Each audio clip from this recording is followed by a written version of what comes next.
That cut out very fast. This is much better. You like that? Mm. It cut out very fast there.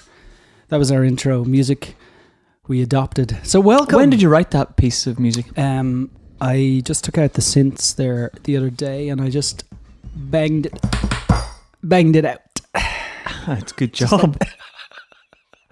This is episode 2. Episode 2. And production levels, Paul, are crazy. Yeah. What can I say? Go on, just explain where we are here. We are in a small apartment flat. Yes.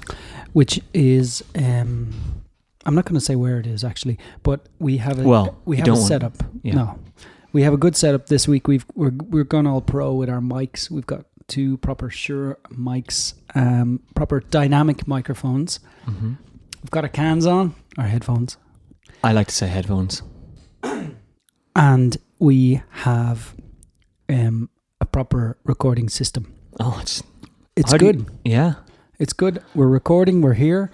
It's episode 2, which means... It's the one after the first one. Exactly. Which means it didn't all fall apart. We give it time. Yeah. Give it time. Absolutely. If there's one thing that we can really mess up, it's episode 2. This is the start. That's why I'm looking forward to episode 3. Yeah. Episode 2 is like the difficult second album. Yeah. It's like, how on earth do we follow? But is episode 2 not just like the second song on the first album? And surely you should get that right. Really, it usually is. Mm-hmm. I think when it comes to albums... Oh, he's crossing his arms. This is a serious question. Yes. You used to be a musician. I did. How do you start an album? With the best song, the worst song, or something in between? You don't do anything. You just write lots of songs. How do you put them in order? And then you pick your best 10 or 11 or 12. And then you organise the order based on how they flow together and the key and how they, go into... You walloped your mic there. Very unprofessional. That's why I crossed my arms. That's why. Okay. Very sorry. I have to get you a little straight jacket for sorry. episode 3. I apologise. Apologise about the background noise, about the whopping of the microphone.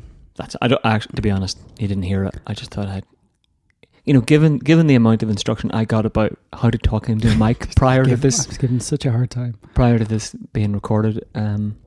Because apparently I drifted a little bit. Let's not criticise the first episode already. Paul is doing all the engineering here. He's the engineer. He's the sound guy. You are a sound guy. Thanks, man. And you come from the audio world. Well, I know a little bit. Not too much, unfortunately. And that can be a dangerous thing. But I think I've accomplished setting this up. You have, man. This sounds incredible. We've got it working. Well, we kind of... how do we start episode 2? I'd say we reflect on the first episode. Will we say who we are again?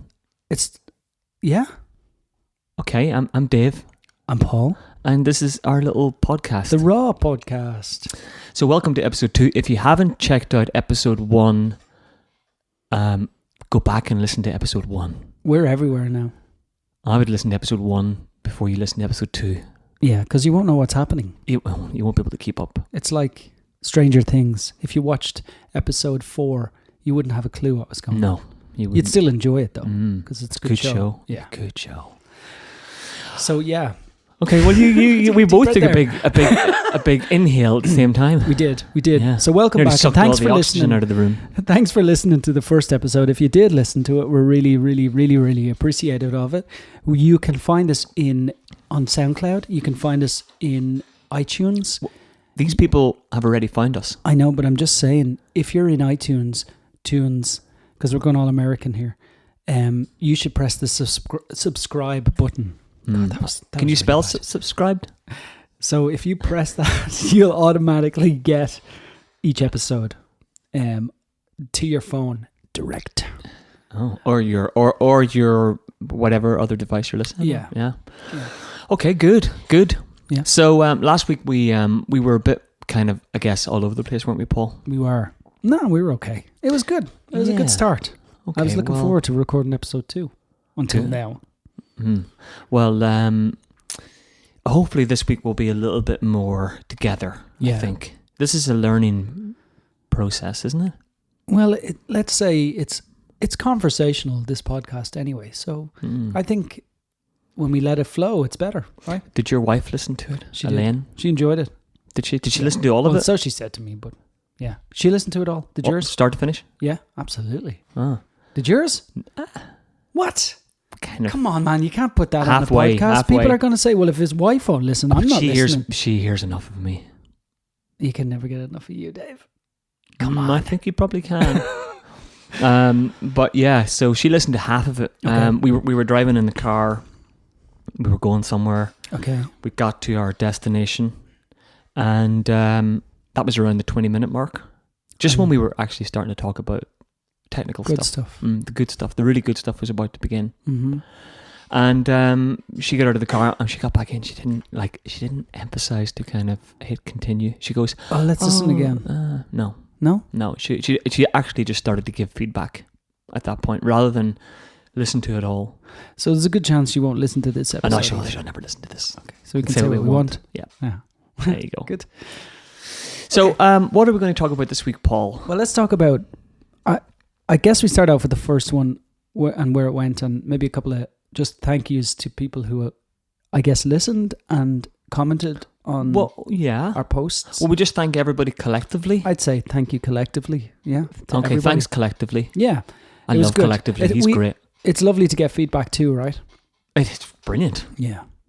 I like the likes. The likes. Double taps. Double tap. The comments are even better. The comments are great. We love that. And if you have any opinions or ideas, please feel free. Oh, yeah, sorry.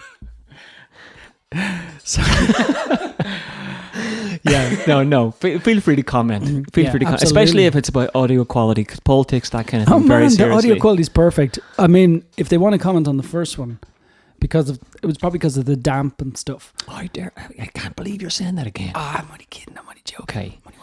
It's damp now, I can tell you. It's empty. Here, no, the house where we were is completely flattened. Oh. It's gone. Oh. Pretty much. Wow. Didn't pay your mortgage? No. No, nothing to do with that. But yeah.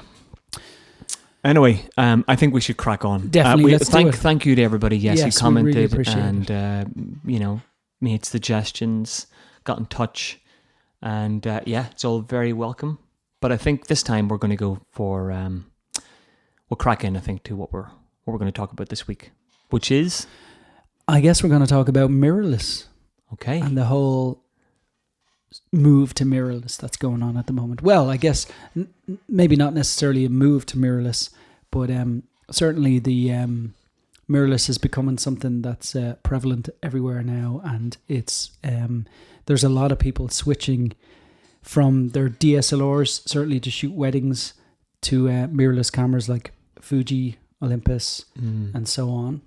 And we have somebody here with us today. Right here with us today. Sorry. Oh, that was a bang in the microphone. That was my cans. Oh, right. Okay. As you like to call them. Yeah. So, Dave, you're one of those people who switched from DSLR, Nikon. I was Canon. Yeah. Then I went from Canon to Nikon. Yeah. Or Nikon. Mm-hmm. I don't know what way it's supposed to be. Who cares? And then I was shooting that camera, that Nikon D750 for a while. Really liked it. Beautiful Great camera. Couple of downfalls. A couple of flaws. We can talk about that as well. But then I always kind of was intrigued by the smaller camera. So then I switched to Fuji. The Fuji X Pro 2. And previously you also had the X Pro. No, I've had a lot of various X-T1. different Fujis. So well, list out what you've had and let's see how you got to the X Pro 2 first. Okay, so first of all, whenever I was shooting on the Canon about 2 years ago, whenever I had the Mark III, I was for a little while I used the Mark III and an XT1. Okay, which is the the one with the little tilt screen and huge, big, beautiful viewfinder and everything. Yeah. But the difficulty with the X-T1 that I always seemed to have was it just didn't really stack up to the job of wedding photography. And for is me. that in speed or image quality or? It kind of lacked probably image quality in low light. Okay. I felt the autofocus as well was a little bit lacking. It wasn't great in certain scenarios. But on the whole, it was a good camera, but probably just not up there for wedding photography. So anyway, I just eventually didn't really use the X-T1 anymore for weddings. And then I switched from Canon to the Nikon D750. And the reason I went to the D750 was because it was getting these like amazing reviews online. It still does, really. Yeah, I mean, it is a brilliant camera. It is a superb camera. I use it myself. Camera. So the one that really kind of made me kind of sit up and go, wow, that camera looks amazing, was Ross Harvey's D750 kind of little review. And I'd say that sold, I mean, Nikon owe him a lot of money because he sold a lot of D750s. He did. People really jumped after his There was a review. huge switch from Especially Canon. when he showed the dynamic range, the difference between an underexposed by 5 stops and how much you could pull that back, and how clean the files incredible. would be. And they, it is, and that is not, it's not fake or it's not falsified. It does actually work that way. It is incredible how you can pull those files back. Yeah. And I find more in the ISOs of 100 to 800. After you go a bit higher than that, it tends to be a bit noisy when you start pulling stuff back, but not anywhere near as noisy as any other camera I would say that exists. Definitely not. At the moment. No, I mean, it's incredible sensor. Yeah, if you're coming from the Canon Mark III to the D750, there's a huge difference in the noise levels and also in like the what's the other word I'm thinking of there? Autofocus and low light, all that kind of thing. It's just significantly better. Yeah. So I was using the D750s for a while. I had 2 of those, used the D750s, and they were great. They were good. They were good cameras. But in the meantime, whenever I got rid of the X-T1, I then had an X100T. That's right, yeah. I think I had something else as well. No, I didn't. I just had an X100T. Yeah. So X100T, and I used to bring that with me everywhere, use it quite a lot, loved the files out of it and everything. But earlier this year, you used that in your honeymoon, right? That was the X-T1. Okay. That was the X-T1, so I had that. And whenever I had the X-T1, I only had one lens, which was the 23mm 1.4, which is an amazing lens. Mm-hmm. Yeah, and that was the only lens I had whenever I had the X-T1, and I loved it. It's a brilliant lens. It's a great camera and everything, but I found that whenever I bought the D750, I just had no need for that camera anymore because side by side, they were roughly around the same size. The X-T1 with the 23 and a D750 with its 35mm, for example. And you were shooting with 2 cameras as well anyway. I was shooting with two so you didn't want 3. Exactly. Yeah. Didn't want 3. And the D750 was relatively small enough for personal work, or so I thought. And then after a while, I realized, I'm not taking very much personal stuff anymore. So then I bought the X100T, which is beautiful. Beautiful little camera. Really loved it. Really, really loved it. Used that for everything for a long time, for all my personal work for a long, long time. And then this year, the X Pro 2 came out, and I'd always kind of had that feeling. You got excited when the X Pro 2 came did. out. Well, we everybody got excited, actually. Yeah. Because it did look like a superb camera. Yeah. It was faster. You seen it in a couple of reviews. You tried it out, I think, did you own one in Birmingham? Nope. No, you didn't own one in Birmingham, did you? Own one? What do you when mean? we went to the photography show, did you have one by I then? had one by then, yeah. Okay. So I think I'd read a couple of reviews, and I knew what the files would be like because I could, I shot with the X-T1, I shot with the X100T, so I knew what the RAWs were going to be like.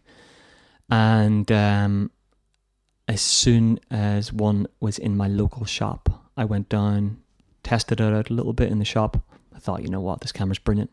So I did a little trade-in with one of the D750s, bought the X Pro 2, rebought that 23 1.4 lens, which is a 35 equivalent, And that following weekend, I had to shoot a wedding. So I shot a wedding. No, actually, we went off on our cahootery trip. Correct. So we went off on our little cahootery trip. To the West Achill Island? To Achill Island. Up to... Is that Westport? It's beyond Westport. Yeah. What's that near... What's that area, though? Newport. We went from Newport to Mulranny. Oh, but where is Mulranny? Mulranny is Mayo, yeah. But what's that area called? That's called something. It's Newport, isn't it? No, I don't think it's Newport. People are shouting at their... They're shouting right now. Google you that. idiots! Do you Google know it. anything? Do you know your own country? Mulranny. It's up west. Okay, it is... Mulranny is in... Mayo. Thanks, man. But whereabouts in Mayo? I'm just looking now. I'm looking at... Google. Okay, I'm Googling maps live. I will here. explain what cahootery is, will I? It is outside Newport, all right, but... Is it? I've never heard of Newport. Newport is... I always kind of... Westport, Newport, and then Mulranny is actually... Mulranny is actually a place along the coast. And then we went out from there to Achill. So yeah, it is Mulranny. It's Mulranny. Mall... A-R-A-N-N-Y. Mallarany. Okay. Mallarany. I never heard called Mallarany. Mallarany either. We've been fooled all this time with Mulranny. So anyway, in March, February, late February, early March. Yes. March, I think it was. We took a little trip. I bought the X-Pro 2. Oh, okay. As soon as it came in, we went away on our cahootery trip. Correct. And cahootery is myself, Paul, and two good friends, Brian Masterson of We Are the Mastersons. Shout out time. And Eric Savoy. Exactly. Savo. We like to call him Savo, the Sav. So Eric and the four of us, we all went off on our little cahootery trip. Which we try and do once a year. Yeah, we'd like to do it a lot more. Yeah. But it's difficult to get time for four photographers to go off and do that. So we went off there, and that weekend I just shot with the X Pro, the one lens, the 23 1.4, and I actually just shot everything in JPEG as well because I really wanted to test out the JPEGs. It was perfect, brilliant camera, beautiful. And then I just came straight back, went and bought another lens, the 35 F2, and another X Pro, right? No. At this point, I just bought two lenses, one camera, and I went and shot a wedding. Okay. And I used that camera. Had the D750. Still had the D750 because I wasn't sure. Maybe I'll not just do the full switch just yet. So bought the camera, had the two lenses, went off, did a wedding, used the camera for pretty much 95% of the wedding, 99% of the wedding. The only thing I did with the X Pro that day, I think, was the first dance. Okay. Because I couldn't get the flash to work. Okay. So overall, maybe we should talk about your first wedding with it, or the wedding experience with it. Or do you have more to say first on the camera itself? Ask away. Okay. So I guess what if somebody out there was looking to switch to mirrorless, and they weren't sure, they're on the fence. Maybe they had a Canon, maybe they had a D750, and they were thinking, should I buy one? Should I buy two of them? Should I just jump straight into this? What would be your advice to them, first of all? Well, I would, first of all, ask yourself, why do you want to switch to mirrorless? Okay. Because a few people have been in touch and they've said, yeah, I'm thinking about the switch. At the minute I use this, that and the other. And I've always said, well, I would just ask yourself, why is it you want to switch? Okay. So what would be your reasons then? Well, my reasons... What would be valid reasons to switch to the X Pro 2, for example, the Fuji X Pro 2? Well, I guess I can only talk about my own experiences of why I switched. I switched because I wanted to be slightly more discreet at weddings. You know, where you could literally walk around with one camera and you would blend in. Yeah. Prior to that, I was using the D750. I had two D750s hanging off like the Holdfast system. Okay. And I have kind of had a love-hate relationship with the Holdfast. It really operates really well. Like, it's super comfortable. It holds the cameras. They're, easy to access. You can just, let them hang. Mm-hmm. But I don't know. You feel a little bit self-conscious, at least I did, definitely. With them hanging there. Yeah, and people would comment on it, and I think when people start commenting... ruins the discretion, right? Yeah, you're like, oh, I now look like the photographer, the standard photographer. So I kind of always wanted to kind of use something that was a little bit more discreet. The X Pro also is really quiet, and you know what it's like in the morning. Sometimes you're in the bride's suite, and you're trying to be you don't want to hear like the loud clicking of a camera because it can be a little bit off-putting. So the X Pro is really quiet. Files are really beautiful. Like the RAWs and the JPEGs are both really lovely. Would they compare to the D750? What are you comparing? What way? Well, in image quality wise, noise Well, wise, it's different. range. I mean, it's definitely not dynamic range. There's just no way. But do you find that, like, a lot of people, I think, for example, I'm just going back quickly to the D750 here. A lot of people went crazy about the fact that you could underexpose a file, get this much out of it, and it was amazing and it was great. But I don't see the amount of times you're going to actually need to physically use that. Maybe you want to keep a sky and you underexpose and you pull it up, and that's great. And sometimes the files look a bit HDR or whatever. But is there actually unless you're going to underexpose everything, are you getting the real use out of the dynamic range? Yeah, is what I'm probably trying not. to say. So probably not. So that's not really a disadvantage, losing a bit of dynamic range. You're not going to lose a whole lot, but even losing a bit is not really going to kill you, because you should be exposing correctly. Really, yeah. You know? Well, I mean, I always that's true. I mean, the times whenever I've really noticed what the D750 can do is whenever I've had to really rescue a file, or been able to get a file from something that was just ridiculously badly exposed in the first place. And I went, wow, that's ridiculous. So unless it was overexposed, because I find if you overexpose that sensor, it's totally bad. Totally bad. Totally. Yeah, no, you're right. It was never good. Once the highlights are gone in that camera, it's gone. They're gone. But I think that's probably the case for most cameras. Well, I would find shooting with the Canon and the D750, I would find that you can pull a bit more if you overexpose out of the Canon than you do out of the D750, and that's from my experience using them both. But certainly underexposing, you can definitely lift those files. So anyway, back to the X Pro, you're not really concerned about the dynamic range of the files, but I guess we were talking about image quality wise. Image quality, I think, is good. Yeah, I think the image quality is great. Skin tones are really nice. Okay. So what I tend to do is to shoot the camera. I was shooting RAW. I tried the whole JPEG thing.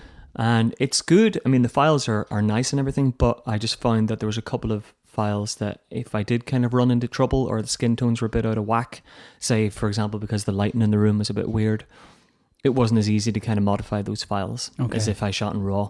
So after doing the first wedding, I ended up shooting the rest from then on in RAW. Right.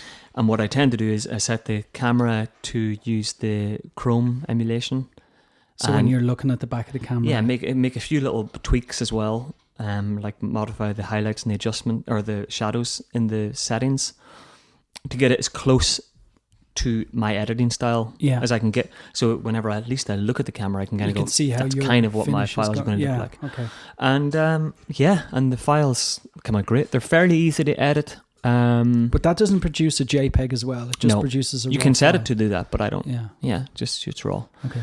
And so the files are great to edit. The other good thing about using an X Pro, it has that hybrid viewfinder, so you can either shoot with an optical viewfinder or an electronic viewfinder, or the hybrid, which is the optical with the little electronic window at the bottom where you can kind of see your live exposure. I tend to just use the electronic viewfinder. Why is that? It's just as easy. You can see your exposures live. Okay, so you're tending to get your exposures bang on in camera. You're not having to edit less. Do you find you're having to edit less in the RAWs, pull things back and forth, or did it take you a while to get used to that whole process? I would say, do you edit less? I don't think you edit less, because I'm kind of I suppose there's a huge, what a lot of people think is whenever they want to get when they want to get a Fuji X Pro 2 or any of those kind of Fuji systems with an electronic viewfinder, they kind of want to reduce the amount of time they spend in the edit. Yeah. Right? A lot of people go, I'd love to shoot in JPEG, and then I could just, cull them, do little tweaks and send them out. Doesn't always happen. Job done. Doesn't work that way. No. Well, at least not for me. Not on a wedding day, though, because you're specifically talking about shooting weddings, you're under time pressure, and you're not always getting everything bang on, and things change quickly, environments change quickly, light changes quickly, and you have to adjust to that. And sometimes you don't, you know. Yeah, so I just think, well, it's no hassle really to spend an extra time in the edits. We can get everything to look exactly the way you want it. Yeah. So yeah, I still edit just as much as I probably have done in the past. But I will say you probably shoot a lot less with an X Pro. Okay. Because you never have to take a shot, look at the back of your screen and go, oh, messed it up. Do you still chimp? Overexpose. What's chimp? Do you still look at the back of the screen? No, you don't have to. You don't do that now? No. Has that physically stopped you from doing that? Of course, because you're seeing your exposure live in the window. So whenever you look through the viewfinder, you see your live exposure. So you don't have to check it. Yeah, which probably keeps your eye on what's going on around you a lot more. Probably does, yeah, you know? A little bit. Sometimes you can get caught up looking at the camera going, oh, maybe I should, and then something's happening. Yeah, exactly. So I'd say you definitely probably shoot a little bit less. You have a lot less repetition on shots, which is quite good. Okay. So, but So these are good advantages of using it, I guess. But how do you find yourself, like on a physical day? Is there anything you've come up against, or compared to the D750s? Is there ever a time you've said, "Oh, I wish I had the D750 now"? Yep, there is. In low light, it definitely doesn't focus as well as the D750. Okay, definitely not. Okay, like I always find that the tricky parts are, sometimes speeches. Mm-hmm. In a dark environment. Yeah. There's one particular venue that has a very, very dark aisle. Mm-hmm. Oh yeah, and I know what you're talking about. You know exactly what I'm talking about, and that's really, really dark, and it's that was kind of quite tricky. Okay. You know, so you could sometimes you might have to go into manual mode for that. There was a wedding where I had to do all the speeches just in manual focus mode. Wow. And turn on you can on the electronic viewfinder you can I set the image to black and white. Yeah. And then used red peaking on the autofocus, so I was able to kind of go, right, okay, they're definitely in focus. So it's brilliant for that. All right. Okay. So you're kind of it's assisting you. It's assisting you, yeah, and you get a little focus. Kind of distance reading down at the bottom. Excellent. So you can kind of go, that's cool. 10 feet away or whatever. So it's handy for that. But so definitely the autofocus is probably not as good. In fact, it's just not as good. Yeah. And I've heard people say, there's people who have talked about back problems and aches and pains and stuff like that with big DSLRs. I know when I used to shoot anyway with both two Canon Mark III bodies and the big lenses on that, I would definitely experience a bit of pain maybe after a weekend of weddings or whatever it might be. So is there a huge difference in weight? Yeah, huge, yeah. Right. I was using that Holdfast whenever I had the D750, and to be honest, that was a good system. Okay. You were able to kind of shoot with no real problems and not have any real backache. It was nice to take it off at the end of the night, and put the cameras away. With the Fuji, I tend to wear one on my hip on a little spider holster kind of thing.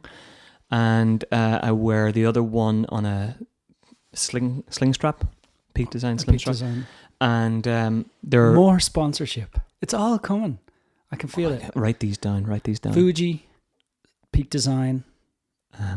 Spider holster, except... No, don't say that. Yeah, and so... Yeah, in terms of backache and everything, no problems with the Fuji. It's so light. It is so light. So it's great for that. You won't have any issues there. And a lot of people probably would change for that reason alone. Yeah, I've seen on certainly on forums and stuff, people talking about how their cameras are giving them backache and they have to solve it somehow. Now I'd say sitting at the computer editing all day long gives you backache too. It certainly doesn't help, but at least you can do something about that. You can sit upright, whatever. But when you're carrying around two Canon bodies with two lenses on all day long, it's a lot of weight to be holding on your shoulders, and you're standing upright a lot of the day. You're walking around for a lot of the day. So you're always really holding those cameras and you're always really clenching them in your hands and so on and bending over shooting. And all that kind of adds up and doesn't help anyway. And certainly a lighter body would make a big difference, I think. Yeah, absolutely. Huge. So it's. I mean, the camera has loads of good advantages. I just want to go back there to that autofocus I was talking about there, because the autofocus on the X-Pro 2 is brilliant. I mean, it actually is it's a brilliant camera for its autofocus, but in good light. Like, you know, it's brilliant for that. But I'd say there's probably a lot of wedding photographers who are maybe on the fence about the X-Pro in certain ways, and I would say that one of them would be that worry of, you know, the bride and groom coming down the aisle after the ceremony, and can they take those pictures, quick pictures when you need it? I've never had a problem. Okay. Because what I tend to do is set the camera to zone focus, so you can choose like a larger area, much larger area. Okay. Exactly, so much larger area. Flick the camera over to continuous autofocus mode, and bang away. Okay. You know, and it takes a lot of shots. Right. You know. So yeah, I've never had any troubles with things like that. So. Okay. And if you're using the optical viewfinder a lot, are you finding battery life? Well, your battery life is definitely not going to be as good as something as like a D750 or a Mark III or anything. The batteries are a lot smaller. Yeah. You know, plus you've got your electronic viewfinder on all the time. All the time. But the camera has 3 settings when it comes to batteries. It has performance mode, which means it turns on much quicker. They say it will focus quicker. The refresh rate of the screen is a little bit quicker. Then it has balanced, I think, and then it has power saving mode or whatever. And it's much eco mode, and it's definitely much slower. Okay. So I just tend to stick it on performance mode. Okay. And it still doesn't make. I don't think it may. I actually think. Do you change a battery a day? I did a full wedding last weekend, and I used 4 batteries. Okay. It's nothing for 2 cameras. Yeah. That's nothing. That's for both cameras. That's not 4 each. That's 4 altogether. 4 altogether in total. So I came home with 2 batteries in the camera. Okay. And 2 that were used. Now that to me seems low. As in not very many batteries. I have done weddings where it's been 5 or 6 batteries. Okay. So I guess there's just weddings where you shoot a lot more. Some weddings you shoot a lot less. Yeah. Okay. I carry 8 batteries in all. Okay. And I've never ever been anywhere near that level. Right. So good. Battery wise, good. That's really good. Good. I like it. Okay. That's brilliant. Would you think about going to Mirrorless? I am still waiting on the Canon Mark IV first before I make any decisions on what I'm going to do, because at the moment I guess I'm in camera limbo, because I'm shooting on a Canon and a Nikon D750, which I love, and the Nikon has actually taken over and become my main camera. Oh, has it really? Oh, definitely, yeah, most definitely, because it's just that bit faster now than the Mark III is. Now it looks like the Mark IV is going to be announced this month. Mm-hmm. They're saying on the 25th of August, I think. This is what the rumors have said. Okay. But carrying 2 DSLR bodies does have its effect on your back, definitely, and it definitely has an effect on my back. So I'm definitely going to move to something smaller eventually, or to 1 camera rather than shooting with 2 bodies. My thoughts are on the Xt2, which is coming out in September. Yes. So I think it looks like that. Well, it is that camera has the same sensor as the X Pro 2 and pretty much all the same features as the X Pro 2. Doesn't have a hybrid viewfinder. And does not. Okay.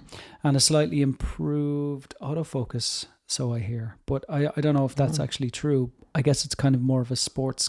They're trying to aim it at sports photographers along with wedding and whoever else. But it has a more DSLR form factor, if you know what I mean. And I think that would suit me better, because I'm not used to that rangefinder. I don't really use rangefinder type cameras. And I just like that centered kind of viewfinder. Yeah. Yeah. No, I know what you mean. So I do think that if I was going to this system brand new, would you go to the Xt2? Side by side, I'd probably go Xt2. Would you get one now still? Yeah, because what I loved about the Xt1 was the massive viewfinder. It is huge. Yeah, and they've actually increased it now as well and made it brighter as well. Yeah, they've made it brighter. That's right, and better refresh rate. It's such a good viewfinder. It's amazing. And the viewfinder in the X Pro 2 is a little bit rubbish. Okay. Oh, maybe I shouldn't say rubbish. We might not get that sponsorship anymore. You have to be honest. We have to be honest. It's rubbish. Maybe not that honest. Maybe come back a little bit. Semi-rubbish. Yeah. It's just that it's hybrid rubbish. Yeah, it's hybrid. But it's just a little bit small. It's definitely a little bit small. Right. I don't mind the fact that it's off center. That doesn't really bother me too much. And you would think that it would bother me more because I'm a left eye shooter. Oh yeah. Okay. That's really strange. But anyway, no. But yeah, I would definitely get the XT2. That tilt screen. That's the thing. I was just about to say. The touch screen. That is the thing that I think might sell it for a lot more people over the X Pro, is the fact that it has that tilt screen and it allows you to do those little, angles up and down that you can do on the D750 and stuff. As opposed to the X Pro. Why they didn't put I know kind of why they didn't put it in the X Pro. They said it would change the form factor, would make it bigger, and they didn't want that on it. They wanted to keep the original X Pro because people loved it so much. But I guess it's something that's really missing from the X Pro 2. Do you ever find that you do find times when you're like, I'd love I do love the tilt screen because I loved it in the XT2, loved it on the D750. Right. And it's handy on the X70 that we talked about last week. It's the tilt screen is handy. Yeah. There's no doubt about it. It's just a handy thing to have. Just for low, high, that sort of stuff. And now I think it flips out and flips around as well. Yeah. It's like on three different... You can do like portrait shots with the live view and all that kind of stuff. So yeah, it's I think I would definitely get an XT2.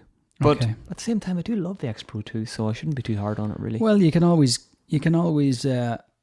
keep an X Pro and also have a XT2. They're all interchangeable lenses, etc. So yeah, and it's cheaper. It's not going to be a big thing, is it? And it's cheaper. Oh, really? Yeah, the XT2 is €100 cheaper than the X Pro 2. Okay. So yeah, I love it. So my personal take is that the Switch has been good. I like it. Okay. I like the Switch. I think it's worked out well. Could you see yourself ever going back to DSLR? No. Never? No. Why would I? For the full frame? What about full frame versus smaller? Doesn't matter to me in the slightest. Doesn't make any difference? No. You don't miss the speed? No. The sheer speed of the DSLRs. That they do have that little bit more speed. I'm playing devil's advocate. No, I know you are, but I'm just... No, I don't... No. I'm trying to think of a time whenever I went, I wish I had a DSLR now. No, don't have one. What if Nikon brought out the D760 and it was incredible? But I'm trying to think of what I feel like I'm missing from the Fuji. Okay, that's good. X Pro this 2. Is good. I think the things that I are not really from an image quality point of view. That's the thing. If there was an image quality issue, then certainly. But if there's not, that's what it boils down to, right? Of course, that's why I didn't use the XT1 initially, because it just didn't have the image quality in low light. It didn't autofocus as well. So there was, factors that limited the use of the camera. Yeah. The X Pro 2, I don't really have. I'll tell you one thing that annoys me though about the X Pro 2. What? Is whenever I'm shooting the dances, and if anybody out there uses an X Pro 2 and shoots dances and doesn't have this problem, please let me know, because this wrecks my head. hello@rawpodcast.com. Oh, there you go. Or there's our email address. So we forgot to even say that. There you go. Or tweet me. Or tweet Dave. Or do whatever. Just get in touch. Whenever I mount the flash to the X Pro 2, and let's say, for example, I set the aperture... That's another thing that's actually annoying. There's two things now. Okay. I've thought of another thing that's annoying. This is getting worse, man. We started off and the dials... There's people in the shops right now about to purchase. They're like, I'm just listening to this podcast. Can I just put these on the can? Oh, hold on. Oh, hold on a second. Don't. Give me my card back. Give me my card back. Is that transaction gone through? Yeah. Oh. And just pause there for a second, because this is important. This is relatively annoying. These are two things I'm going to say. Okay. So you're in a dark environment. Right. And you need to kind of go, I'll set the camera to f8 at ISO 600 at don't give away all your settings. I'm changing them. Yeah. I'm putting it into iPad. What's the shutter speed?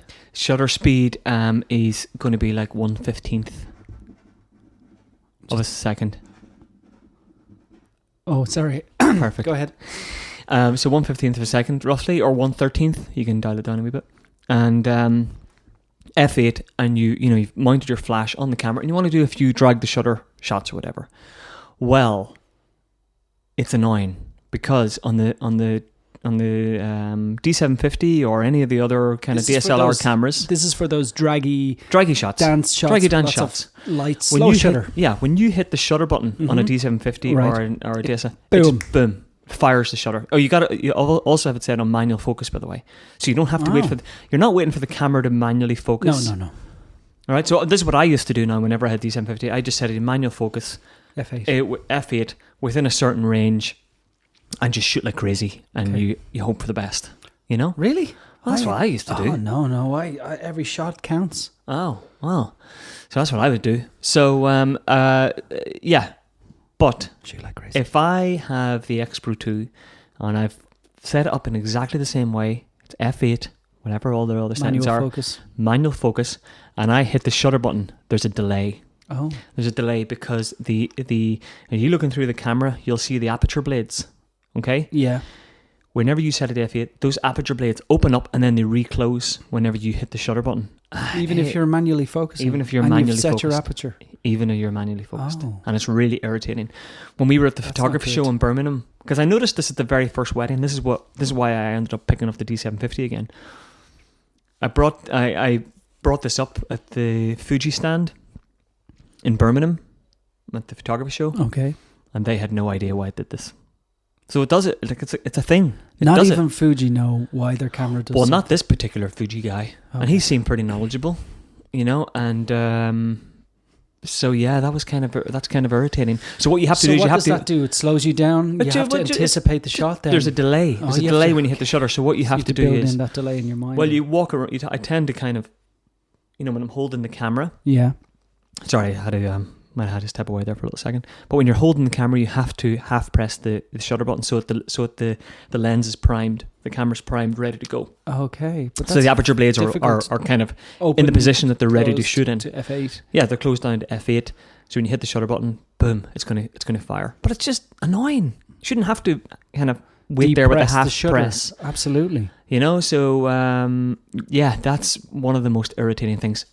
Then the second part of that is trying to set your camera in the dark when everything is all dials.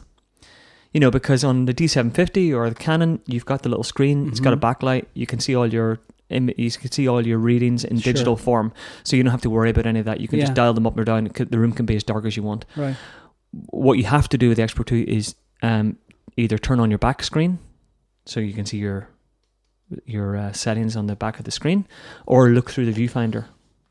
And you'll see your dial, measurements on the inside of the viewfinder. Because there's no small LED display on the top. No, because they're all dials. It's all dials, all manual dials. And trying to change that ISO. It's a nifty little dial. It's nice. Looks good.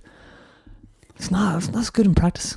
Right. It's a bit annoying because if you change your shutter speed, if you turn your shutter speed around, your ISO window is now upside down.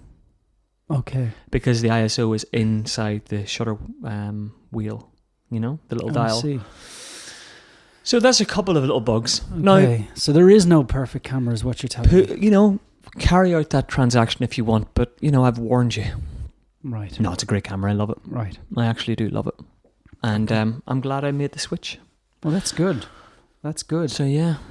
Yeah, but I don't know whether maybe you can be the judge. What do you think of the? Have you seen any difference in my blog posts? No, I don't think so. Maybe slightly in the images, but that's about it. The images have definitely got worse since you moved to the X-Pro. No, not at all. I haven't noticed a thing. I don't even look at your blog anymore. So. Yeah. Not after that legal battle. Yeah. I don't know if we can even talk about that. Well, not yet. Not until it's cleared through the courts. There's no legal battle. It's okay. It's all good. But yeah, no, I haven't seen a difference, and you've definitely not complained about it. And no, I think there's a lot of people who are maybe on the fence and might jump to the other side when they hear your opinions. Yeah, on well, it. there are a few You do have people, some blog posts and stuff with your X Pro 2 done that you could show people. Well, all my last ones. So on my recent weddings on the blog, as far back as probably around April or May. Yeah, cool. Yeah, that's the first one was the G Hotel one, and then there's about 2 or 3 after that. Okay. So yeah, they're all X Pro 2, another sponsor. And they're all pure X Pro 2. No other cameras used in those. Okay, and where would you make improvements then on the camera? You would obviously the fix for a firmware fix might fix that problem. What problem? With the F8 and you don't think so? I think it's a mechanical. Okay. I think it's a mechanical thing with those cameras. So that's something people would have to learn to deal with then. Yeah. To shoot basically the speeches the dancing a different way if you're away. Yeah, you just have to you have to just work around it. And what's it like for speed, for when you're shooting like one shot here, one shot here, one Brilliant. shot here? It's perfect. No problem. It's bang on. Yeah, no problem. You're not finding any issues in that sense. You've never missed a shot because you were waiting on a delay. Is there a blackout time on the shutter? No blackout. But very little. I mean, I've missed shots. It's not noticeable. I've missed shots whenever I was shooting D750. Yeah. You miss shots. Of course. But, yeah, so I know I haven't had any major concerns with it. The things that I would improve on are definitely, I would give it a bigger viewfinder. Right. I remember when I got it, I thought, why did they not stick the XT1 viewfinder in this? Okay. It'd be amazing. So the viewfinder, better battery life if they could, but it's not a huge issue. Maybe change the dials a little bit, but on the whole it's good. Like they've made a really good camera, and the XT2 I cannot wait just to pick it up and try it out and see what it's like. I can see it already. The transaction's made in your head. I know you too well. You've bought one. You're buying one. You're getting one. Definitely. Maybe. You will. I will definitely. I think I will definitely. I need something lighter. I need a smaller form camera, and then I will also keep the Mark IV, and then maybe sell the D750 and move on from there, and my Mark III. Well, I don't even know at this stage if I could sell the Mark III. It's so battered and old, and it's been through it's had its day. I have it from almost from the start, maybe not as early as you got yours originally, but yeah, I've had it from the start, and it's been through the wars, and good camera. It's never let me down. I tell you, it's never let me down. No shutters. I've had a shutter go in the D750 already. Yeah. Whereas that did have a few problems. Yeah, I find that the D750 is the type of camera that wouldn't take a fall. Liable. Be careful. It wouldn't take a fall. It wouldn't take a fall, yeah. That you're always worried about the legal aspects of things. About getting sued. These are our own opinions, so that's okay. Yeah. We can have your opinions. It's we're entitled to my opinion. You're entitled to my opinion. Oh, brilliant. Yeah. Is that okay? Cool. Yeah. But I just don't think it would last a fall. I think it's a bit flimsy body-wise, but maybe that's a good thing because it's lighter and it's easier to... Won't fall as hard, maybe. Perhaps. But I know the Canon bodies just feel a lot stronger, but then they are like tanks and they are heavy. Yeah, as do the X Pros actually. They feel like tanks. They do feel heavy. They're made with proper steel. Solid. Yeah. Yeah, I've dropped mine once so far. Oh, really? Already? Any damage? No. Okay, well, that's good. So all good there. Okay. So I think maybe we, if you're listening to this and you have a mirrorless, or you're considering the Switch, or you have taken the Switch or whatever, do we ask people for their thoughts? Give us a comment. Is that what people do? Know. Absolutely. When we post this on Instagram or Facebook or even on the website, leave a comment. Yeah. Below the podcast thingy. Podcast. It's rawpodcast.com. Or drop us an email at hello@rawpodcast.com. And let us know your thoughts, your opinions, and absolutely, we want to hear from anybody. And anybody would be nice, wouldn't it? Well, just to anyone. If there's anybody, if you just want to say hello, even just come over, even come insult us or something. No, don't insult us. No, we don't take insults. Come over, like we have coffee and This podcast was fueled by Haribo. Oh, it was. It was fueled by Haribo. Coffee, and we still don't have a sponsor. But it's early days. Nobody has been in touch, actually. Anybody from that big? No. The big one. Yeah. Does all the It's a shape Yeah, and it's in a large environment. in a large environment. Yeah. Yeah. No. No. Nothing. Not a thing. Not a thing. Nothing. God, they'll sponsor anything. Those guys. That's the thing. I mean, you turn up any podcast, tune into any podcast, And it's there. there they are. First thing. Not this one. No, we're different. Yeah. We're not going to sell out like everybody else. That's it, Paul. Yeah, we'll sell out. Well, I'd sell anything. Well, not anything. So we wrap it up there, I think we'll wrap it up there. and that's our little mirrorless. Yeah. Don't ask a Northern Irish person to say mirrorless. Why? Say Because it. you have to concentrate slowly. Oh, really? Well, concentrate Mirrorless. and say it slowly. Mirrorless. You would say mirrorless. Mirrorless. But that's okay. That sounds good to me. Mirrorless. Mirrorless. So that wraps up our podcast anyway. And I hope you enjoyed it, and this time found it was insightful and contained Hopefully more a lot structured. of good information. Yes, hopefully. So it's Goodbye. it's good. Well, we kind of do our No, we just say the two Ronnies again. No, that we just say this is it. Thank you very much, This is and goodbye. See you next time.